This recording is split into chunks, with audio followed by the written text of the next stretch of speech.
ನಮಗೆ ಆಗೋದಿಲ್ಲೋ. ಅಲ್ಲೋ ನಿಮಗೆ ಹೆಂಗೆ ತಿಳಿತೈತಿ? ಈಗ ನಡೋ ದಾರ್ಯಾಗ ಇತ್ಲ ಊರಿಲ್ಲ, ಇತ್ಲಾಗೆ ಅಡವ್ಯಾಗ ಮತ್ತು ಆಗೋದಿಲ್ಲ ಅಂದ್ರೆ ಹೆಂಗಪ್ಪ? ಅಡವಿ ದಾಟಬೇಕು ನಾವು. ಅವ್ರ ಮನಸ್ಸಿನ ವಿಚಾರ ಬಂತು, ಇವನ್ನೆಲ್ಲೇ ಬೆನ್ನು ಹತ್ತಿದ್ವಪ್ಪ ನಾವು. ಅಲ್ಲೇ ಒಳಗನ ಜೀವ ಮನೆ ಕಡೆಗೆ ನೆನಪಾಗಕತ್ತು, ಅಪ್ಪ ಅಮ್ಮ ನೆನಪಾಗಕತ್ತರು. ಎಷ್ಟು ಆರಾಮಿದ್ದೀವಿ, ಎತ್ತು ಹೊತ್ತಿಗೆ ಊಟ ಎಷ್ಟು ಮುದ್ದು ಮಾಡ್ತಿದ್ರು, ನಮ್ಮ ಅವ್ವ ಅಳಕತ್ತೇಳನು, ನಮ್ಮ ಅಪ್ಪ ನೆನಸಕತ್ತೇನನು ಅಂತ ಆ ಕಡೆಗೆ ಸಿದ್ಧಾರೂಢಪ್ಪ ಅಂತಿದ್ದ. ಹಾಗೆಲ್ಲ ಹಳೇದು ನೆನೆಸ್ಕೋಬಾರ್ದು. ಹಳೆ ಸಂಬಂಧ ಹರ್ಕೊಂಡ್ರೆ ಭಗವಂತನ ಚಾವಿ ನಮಗೆ ಸಿಗ್ತೈತಿ. ಅವನ ಕೋಲಿ ಓಪನ್ ಆಗಬೇಕಲ್ಲ, ಅದ್ರ ಚಾವಿ ಬೇಕಲ್ಲ. ಮುಕ್ತಿ ದ್ವಾರ ತೆಗಿಬೇಕಂದ್ರೆ ಈಗ ನೋಡ್ರಿ, ನೀವು ಹೆಣ್ಮಕ್ಳು ಇರ್ತಾರ, ಹೆಣ್ಮಕ್ಳು ಎಲ್ಲ ಕಳ್ಳು ಹರ್ಕೊಂಡ್ ತವ್ರ ಮನೆ ಸಂಬಂಧ ಬಿಟ್ಟು ಗಂಡನ ಮನೆ ಸಂಬಂಧ ಜೋಡಿಸ್ಕೊಂಡ್ರ ಬಳಿಕ ಬ್ಯಾರೆ ಮನೆಗೆ ಬಂದವ್ರು ಇವರೇನು ಇವ್ರ ಮನೆಯವ್ರಲ್ಲ.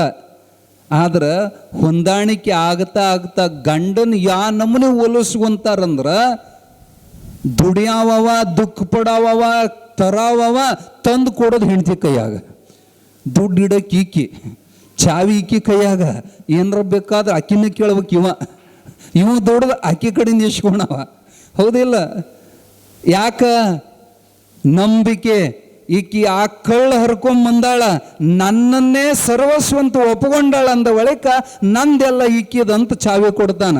ಈಕಿ ಏನಾರ ಕದ್ಲೆ, ಕೆಲವು ಹೆಣ್ಮಕ್ಳು ಚಟ ಇರ್ತಾವೆ ತವ್ರ ಮನೆಗೆ ತುಂಬಿಸೋದು. ಹಂಗೇನ್ರ ಚಾಳಿ ಇತ್ತಂದ್ರೆ ಚಾವಿ ಕೊಡ್ತಾನನು ಗಂಡ? ಕೊಡೋದಿಲ್ಲ. ಅಲ್ಲಿದ ಹರ್ಕೊಂಡ್ರನೇ ಈ ಕಡೆ ಸಂಬಂಧ ಗಟ್ಟಿ ಆಗ್ತೈತಿ, ಮುಕ್ತಿ ಮನೆ ಚಾವಿ ನಮಗೆ ಸಿಗುತ್ತೈತಿ. ಹಂಗ ನೋಡಪ್ಪ, ಮನೆ ನೆನೆಸಬೇಡ್ರಿ. ನಿಮ್ಮ ಅಪ್ಪ ಅವ್ವ ಅವ್ರು ಯಾರೂ ಖರೇದಾರಲ್ಲ. ಗುರುನಾಥ್ ಒಬ್ಬನೇ ನಮಗೆ ನಿಜವಾದ ಬಂದು, ನಮ್ಮ ಆಪದ್ ಬಾಂಧವ ಅವನೇ ಅದಾನ, ಅವನ್ನ ನೆನೆಸ್ವಿ ಅಂತ ಸಮಾಧಾನ ಮಾಡ್ಕೊಂಡು ಕರ್ಕೊಂಡು ಹೋಗುವಾಗ ಮಧ್ಯರಾತ್ರಿ ಅಡವಿ ಒಳಗೆ ಸಿಕ್ಕು ಬಿದ್ದರು. ಮುಂದೂ ಇಲ್ಲ ಹಿಂದೂ ಇಲ್ಲ. ಅಡವ್ಯಾಗ ದಾರಿ ತಪ್ತು.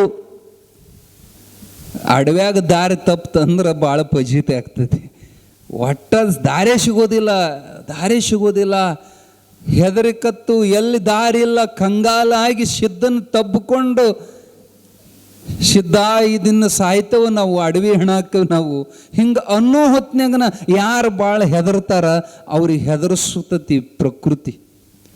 ಸಮೀಪದೊಳಗೆ ಒಂದು ಕ್ರೂರವಾದ ಮೃಗದ ಗರ್ಜನೆಯನ್ನು ಕೇಳಿ ತರ ನಡಗಿದರು. ಅವಾಗ ಸೋಮ ಲಬ ಹೊಯ್ಕೊಳಕತ್ತ. ಅಳೋ ಮುಂದೆ ಭೀಮ್ ಧೈರ್ಯ ಹೇಳ್ತಾನೆ, ಸೋಮ ಅಳಬೇಡು, ಹೆದರಬೇಡ, ನಮ್ಮ ಕೂಡಿರವ ಸಾಮಾನ್ಯದವಲ್ಲ.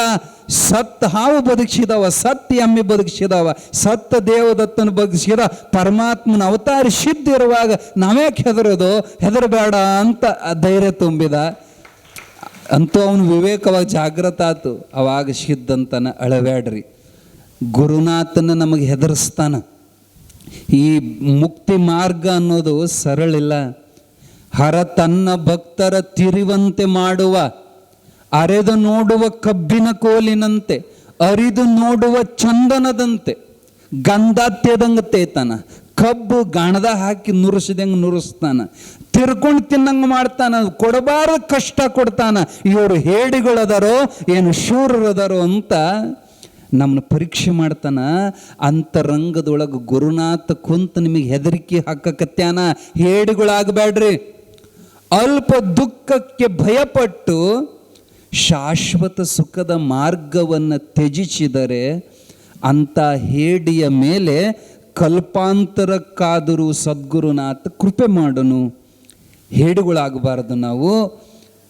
ನೀವು ಧೀರರಾಗ್ರಿ ಅಂತ ಧೈರ್ಯ ತುಂಬಿ ಅವ್ರನ್ನ ಕರ್ಕೊಂಡು ಹೋಗುವಾಗ ಅವ ಹೆದರಿ ಸೋಮ ಹೆಜ್ಜೆ ಇಡುವಾಗ ಹೆದರೋರಿಗೆ ಒಂದಿಷ್ಟು ಹೆದರಿಸೋದು ಭಾಳ. ಅವನ ಕಾಲಾಗ ಒಂದು ಬಲವಾದ ಮುಳ್ಳು ಸೇರ್ತು. ಅಯ್ಯಯ್ಯೋ ಅಂತ ಹೊಯ್ಕೊಳಕತ್ತ. ಆ ಮುಳ್ಳು ಭಾಳ ಚೂಪಿತ್ತು, ಇತ್ಲಾಗ ದಾಟಿತ್ತದು.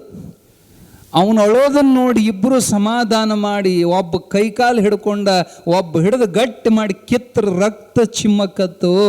ನಾ ಬಂದದ್ದು ತಪ್ಪಾತಪ್ಪ, ಇದ್ರಾಗಿಂದ ನಾ ಏನಾರ ಬದುಕಿದೆ ಅಂದ್ರೆ ನನ್ನ ಜನ್ಮದಾಗ ಇಂಥವ್ನು ಸವಾಸ ಮಾಡೋದಿಲ್ಲ ಅಂತ ಅಳಕತ್ತ.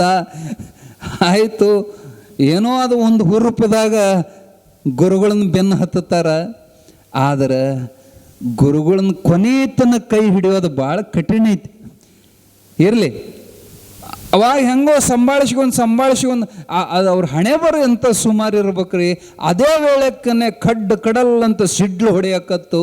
ಸಿದ್ದನ್ ತಪ್ಕೊಂಡ್ರು ಸತ್ವಪ್ಪ, ಸಿಡ್ಲು ಹೊಡಿತತಿ, ನಾವು ಸಾಯ್ತೀವಿ ನೋಡ್ರಿ. ಅದು ಸಿಡ್ಲು ಹೊಡೆಯಕತ್ತಂದ್ರೆ ಒಂದಿಟ್ಟು ಮಂದಿ ಚಿಟ್ಟನ ಚೀರ್ತಾರೆ. ನಿಮಗೆ ಹೊಡೆಯೋದಿತ್ತಂದ್ರೆ ನೀವು ಯಾಕೆ ಗವ್ಯಾಗಿದ್ದರೂ ಬಿಡೋದಿಲ್ಲ. ಅದು ನಿಮ್ಮ ಹಣೆ ಬರೋದಾಗಿತ್ತಂದ್ರೆ ಮಗ್ಲಾಗ ಹೊಡೆದ್ರು ನಿಮ್ಗೆ ಏನಾಗೋದಿಲ್ಲ. ಅದು ಭಗವಂತನ ಇಚ್ಛಾ ಇರ್ತದೆ. ಹೆದರಬಾರದು ಗುಡುಗು ಸಿಡ್ಲಿಗೆ.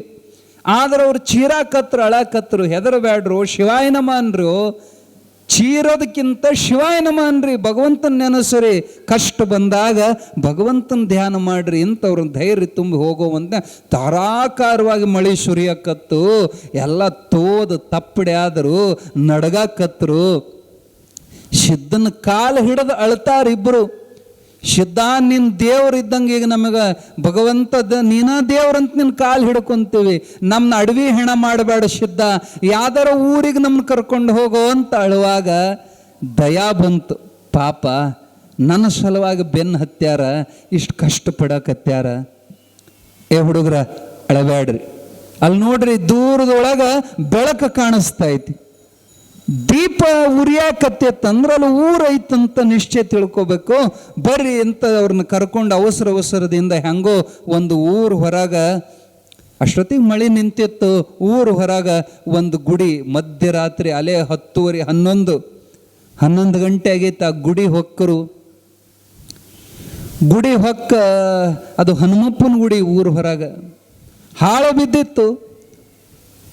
ಹೊರಗ ತಣ್ಣಗೆ ಗಾಳಿ ಬೀಸ್ತಿತ್ತು. ಥಂಡಿ ಸಲುವಾಗಿ ಅವರು ಮೈಮ್ಯಾಲ ಹುಟ್ಟಂಥ ದೋತ್ರ ಅರ್ವಿ ಎಲ್ಲ ಹಿಂಡಿ ಒಣಗ ಹಾಕಿ ಬರೇ ಮೈಯಾಗ ಚಳಿ ಹೆಚ್ಚಾತು. ಗರ್ಭಗುಡಿ ಒಳಗೆ ಹೋದರು. ಬೆಚ್ಚಗಿರ್ತದಂತ ಗರ್ಭಗುಡಿಗೆ ಹೋಗಿ ಶಿವ ಶಿವ ಅಂತ ಹಿಂಗೆ ಹನುಮಪ್ಪ ಕೈ ಮುಗಿದು ಕುಂದ್ರಬೇಕನ್ನೋದ್ರಾಗ, ಅದು ಯಾವ ಕಾಲದಾಗ ಕಟ್ಟಿದ್ರು ಏನೋ ಮಣ್ಣಿನ ಗ್ವಾಡಿ ಕಳ್ಚ್ಕೊಂಡು ದೊಬ್ಬನೆ ಬಿತ್ತು ಅವ್ರ ಮೇಲೆ. ಚಿಟ್ಟಂತ ಚೀರ್ತಾರ. ಒಂದು ನೂಲದಾಗ ಪಾರಾಗಿದ್ರು, ಒಂದು ನೂಲದಾಗ ತಪ್ಪಿಸ್ಕೊಂಡಿದ್ರು, ಇಲ್ಲದ್ರ ಗ್ವಾಡಿ ಬಿದ್ದು ಹೆಣನ ಹಾಕಿದ್ರು. ಭಾಳ ದುಃಖದಿಂದ ದೊಡ್ಡ ಧ್ವನಿ ತೆಗೆದು ಅಳಾಕತ್ರು. ಸಿದ್ಧನ ದಾರಿ ಹಿಡಿದು ನಮಗಿಂತ ಕಷ್ಟ ಬಂತು, ನಾವು ಬರಬಾರ್ದಾಗಿತ್ತಂತ ಅಳಾಕತ್ತಿರು. ಸಿದ್ಧ ವಿಚಾರ ಮಾಡಿದ, ಅಲ್ಲೋ ನೀವು ಅಡವ್ಯಾಗಿದ್ದಾಗ ಏನು ಹೇಳಿದ್ರಪ್ಪ, ಊರಾಗ ಕರ್ಕೊಂಡೋಗಿ ಸಿದ್ಧ, ಊರಿಗೆ ಬಂದ್ರೆ ಆರಾಮಕ್ಕೆ. ಈಗ ನೀವು ಊರಾಗ ಬಂದರೂ ನಿಮ್ಮ ದುಃಖ ಹಾಗೆ ಐತಲ್ಲೋ. ನೋಡು, ಜಾಗ ಬದಲಿ ಆಗೋದ್ರಿಂದ ನೋವು ಹೋಗೋದಿಲ್ಲ, ಮನಸ್ಸು ಕಂಟ್ರೋಲ್ ಮಾಡೋದರಿಂದ ನೋವು ಹೋಗ್ತೈತಿ. ನೀವು ಭಾಳ ಮಂದಿ ಅಲ್ಲಿ ಹೋದ್ರೆ ಸುಖ ಆಕತ್ತನೋ, ಇಲ್ಲಿ ಹೋದ್ರೆ ಸುಖ ಆಕತ್ತನೋ, ಇದು ತಲೆಯಾಗಿಂದ ಹುಚ್ಚ. ನಿಮ್ಮ ಹಣೆ ಬರದಾಗ ಎಲ್ಲಿದ್ದರೆ ಏನಾಗಬೇಕು ಅದು ಆಗೋದ. ಎಲ್ಲಿ ಹೋದರೂ ನಿಮ್ಮ ಹಣೆ ಬರ ತಿದ್ದಕ್ಕಂತೂ ಸಾಧ್ಯ ಇಲ್ಲ. ಅದಕ್ಕೆ ಅಣ್ಣ ಬಸವಣ್ಣಂದನ ಬಾರದು ಬಪ್ಪದು, ಬಪ್ಪದು ತಪ್ಪದು. ಅದಕ್ಕೆ ಎಲ್ಲಿರ್ತೀರಿ ಅಲ್ಲೇ ಆರಾಮಿರ್ರಿ. ಹೆಂಗೆ ದೇವ್ರು ನಿಮ್ಮನ್ನಿಟ್ಟನ ಹಂಗೆ ಸಮಾಧಾನದಾಗಿರ್ರಿ. ಕನಸು ಕಾಣಬೇಡ್ರಿ, ಇಲ್ಲದ ಕಲ್ಪನೆ ಮಾಡಬೇಡ್ರಿ.